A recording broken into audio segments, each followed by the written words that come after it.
I grew up here. My mother grew up here. My grandmother grew up here. I think institutional knowledge, I think, is huge. Knowing where we started from, where we are, and where I see us going.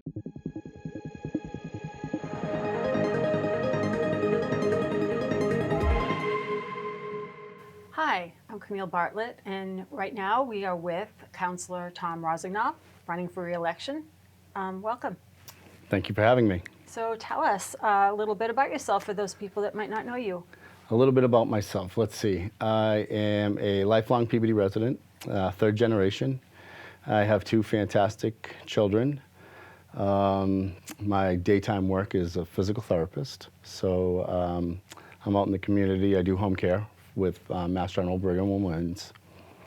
My two daughters, my oldest is a teacher at the South. She teaches 5th grade. My youngest just graduated with her undergrad degree from Quinnipiac for athletic training, and she's going back to PT school for her doctorate. A little bit more about me. I was on the school committee for 8 years. I've been on the city council for 6. When my kids were little, I felt it was extremely important to be involved. I was a PTO parent and parent advisory board, and then as they got older, my wants and desires changed to more city level things. But I still wanted to stay active, I still wanted to stay involved, so I decided to run for city council. I've been on the city council for 6 years, and I've loved 99% of it. Obviously, it's work you have to enjoy in order to stay in it. If you feel that you're not doing the right thing for the city, then I think it's time to step away. But I think there's a lot more left in my tank to continue to push forward and do what I think is best for the city as a whole. What's the 1% you don't like? Well, I mean, just like anything, I don't mind when we're talking about an issue and having a disagreement and everything can stay on the floor. The 1% is usually it ends up coming down to miscommunication. Either things get taken out of context or things get misconstrued. And usually it's just a conversation afterwards to figure out, oh, well, what did you mean by this? Or how did we misstep on that type of thing? That's probably the 1%. Are you finding it easier, 8 years, after 6 years as councillor, 8 years school committee, to do this work, or is it getting more challenging in this Well, climate? I think the world's completely different since COVID, to be honest with you. I think, so you have to evolve with the years that kind of pass. When I was on the school committee, it was funny. We would have hundreds of people in the audience come budget time. Literally, there would have to be a detail for the police. There was 2 newspapers at every school committee meeting. Now, fast forward 14 years later, everything is online. Things like the interview we're doing now is seen. Facebook Live, all the information is a lot more readily available in some respects. But I also think when you're talking about seniors, it's harder for them to access it than it was before, because it would be in the paper all the time and it would be literally the next day. So as the years have gone on, things have just changed, and you have to kind of keep up with those changes. I remember the days with city council when I would be there covering, and there'd be 3 reporters there. Absolutely. They had their own desk. Exactly. So, yeah, and they'd go back and write their stories. So I miss having the Peabody Times. I do too, actually. I do too. And I think and I appreciate the newspapers still trying to write about our meetings, but when you're not there and you're not seeing it and seeing each individual person and their reaction, and you kind of lose something. Right. Yeah. That relationship, you're not making the same relationships that you did before. Correct. Yeah. Everything's kind of at arm's length instead of interpersonal. So what are the biggest strengths you bring to this position of council at large? Number one, I grew up here. My mother grew up here. My grandmother grew up here. I think institutional knowledge, I think, is huge. Knowing where we started from, where we are, and where I see us going and making sure that A, you don't make the same pitfalls that you might have made previously. I think that that's huge. I think having 2 children that went through the school system, I think it brings that type of perspective, and I think that that's important. So you know the school issues, even though I'm not on the school committee, we still control budgetary issues as far as the city council goes when it comes to the schools, or a new high school, which I think we need desperately. You know, so having children that went through the Peabody Public Schools, I think that brings a knowledge base. And then lastly, as a physical therapist, I would say 80% of my patients are elderly. So I get a complete perspective from their point of view too, whether if we're making a tax increase, how that's going to affect somebody that lives on a fixed income. And some of those patients that I see are lifelong Peabody residents, and they don't want to lose their home because we made a tax increase, even though it was for the right reasons. So I think making sure that we have tax abatements and things like that for the seniors is vital. So with my time on the school committee, having children in the school system, working with the seniors, I just think that that brings a unique and natural perspective that I don't think a lot of other people have on the council. Mm-hmm. So what issue would you like to tackle in your next term, or maybe something that you started and you wanted to complete? There's always things that need to be worked out. You never rest on what you've done. You always kind of look a couple of pages ahead. I mentioned a couple of minutes ago a new high school. I think that that's paramount. Central Street project, that is a disaster, and we're right on the cusp of having that completely done. And that Central Street will be revamped from Wilson Square all the way down to Peabody Square, and that will be sidewalk to sidewalk, lighting, everything. So it'll be a great asset to the city, which right now it's not. So it's been a long project. It has been a very long project, and with COVID, the price tag has gone up tenfold. It started off as a $7 million project, and we're almost at 20. So the good thing is we're locked in at a specific dollar amount, so the money is going to be coming from the state, which is a bonus. One of the other things I think that needs to be looked at and addressed, which is still in the works, is the rest of 114. So even though we're doing Wilson Square to Main Street, everything past that is still needs a lot of work. And that's the state? So there's discussion whether it's the state road because it's 114 or whether it's Peabody's road. And I know the mayor has been in a lot of discussions with the state saying, no, that section that goes all the way up to Holy Cow, that is still state road and that should be funded by the state and this should not be on our dime. At the end of the day, whether it's our dime or their dime, it still needs to get fixed, and that needs to happen relatively soon. We've had a couple of MassDOT meetings about the rest of 114. So there is some work being done with 114 in front of the mall. So that project has to continue. As far as any other projects I see in line, those are the big ones. Okay. So decisions and projects come across the council floor over the years. You've been on the council for a while. Are there any votes that you would take back, and if so, why?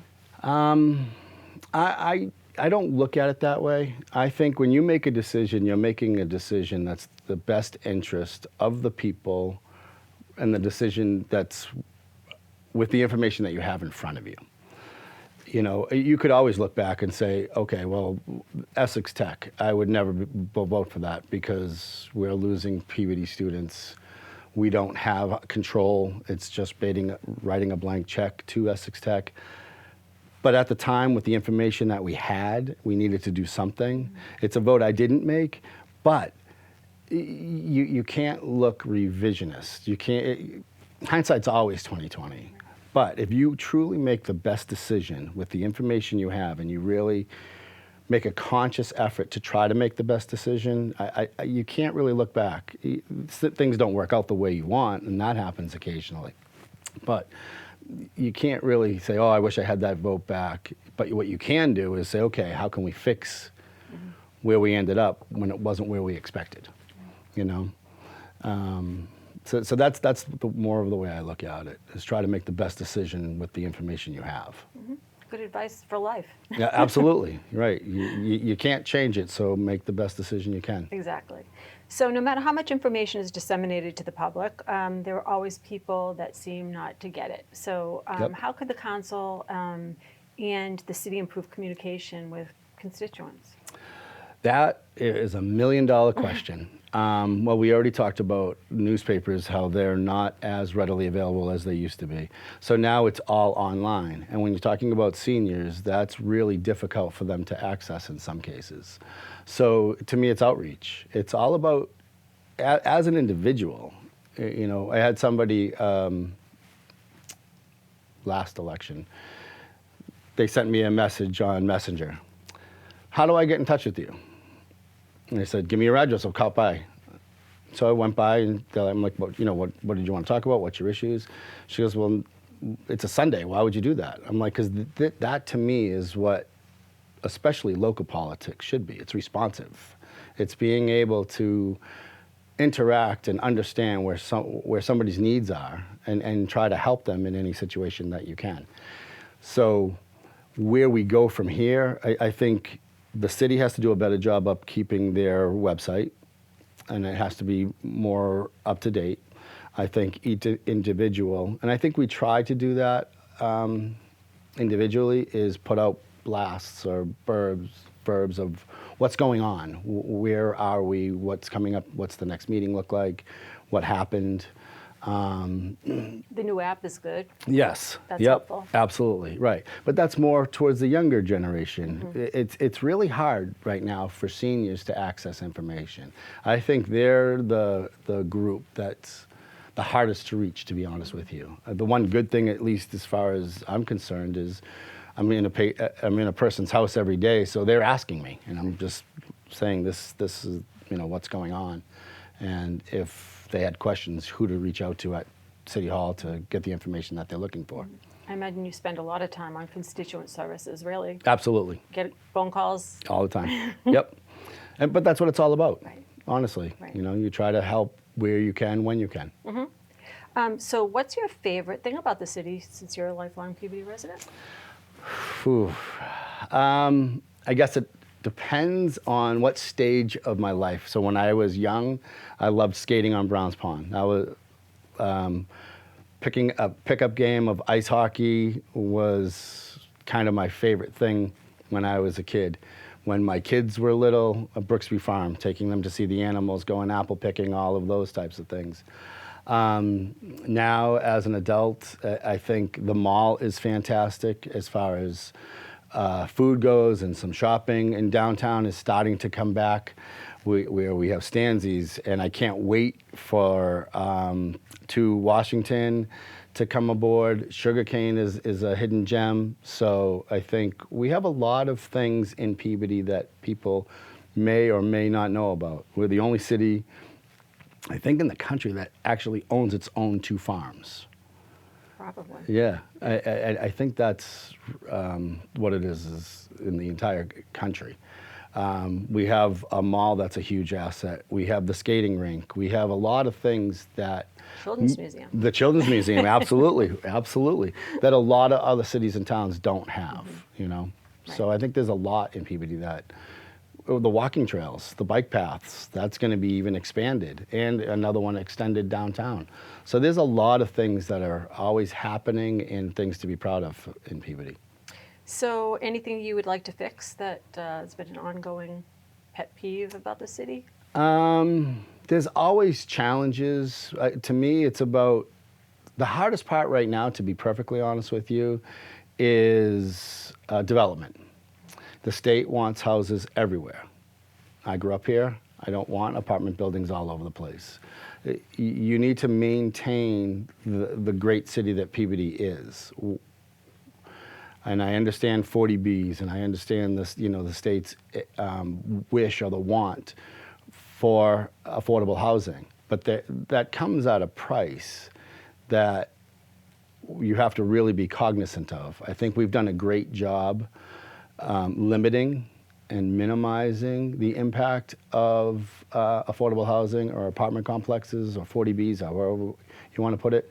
You know, we've put them in places that aren't going to disrupt neighborhoods, but it still has an impact on traffic. Right. So your It's a infrastructure challenge. it's always a challenge. Because, you know, there's a housing crisis Yep. and mortgage rates are so high, and so Yep. what's affordable is And even who even defines that, affordable? I was just going to say, even that word affordable is Exactly. really kind of a misnomer. and it's tough because if you know you want your teachers and your public servants to be able to live in the community that they Yep. grew up in, it might not be affordable. So it's a challenge of finding opportunities to affordable housing here.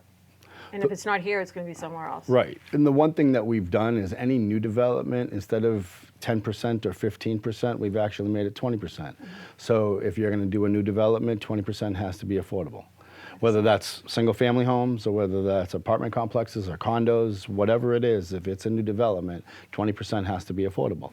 So we understand the needs that the state is under. We understand the needs that you know, of the housing shortage, because that's really what it is it's a shortage, not necessarily a crisis, but that's also because the interest rates are so high. Interest rates are high, nobody wants to sell, they're holding on, so there's not a lot of availability in the market. So, Councillor, where can people find you if they have more questions? Facebook, on the city website is my phone number, my address. Pick up the phone. I will never not answer. Double negative. I will always answer the phone if anybody calls me. I try to be responsive. Then there are sometimes I can't help, but I'll direct them into the department or the people that can help them with a specific situation. And maybe you'll just show up at somebody's door. Absolutely. You never know. But yeah, Facebook, Tom Rossignoll, Councillor at Large, or my home Facebook page, which is just my name. Like I said, or let's go to the city website and you can just give me a buzz. Excellent. Thank you so much for joining us. Absolutely, my pleasure. Thank you very much for having me.